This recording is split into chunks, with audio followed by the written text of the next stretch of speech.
Good day. Please introduce yourself. Good day, Ma'am and Sir. I'm Annalyn Inihaw, 34 years old, happily married with 2 children, ages 10 and 11. I am a high school graduate. Why do you want to work in Hong Kong? I want to work in Hong Kong because I want my family to have a better life and my children to have a better future.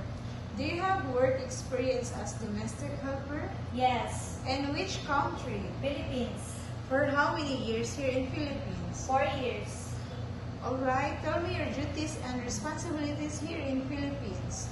My duties and responsibilities in Philippines are cooking, gardening, washing clothes, cleaning the house, ironing clothes,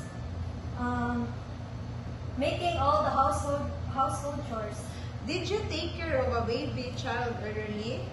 Yes, I take care of baby, 8-month-old baby and 4 years old and 6 years old children. Alright. What are your skills?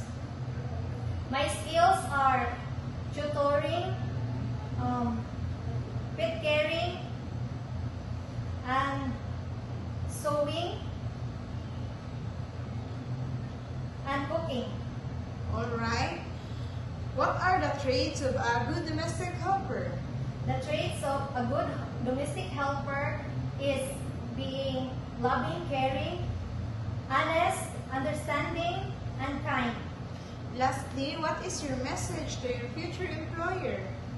Hello, Mom and Sir. Please choose me because if you choose me, I am a trustworthy person and see you in Hong Kong.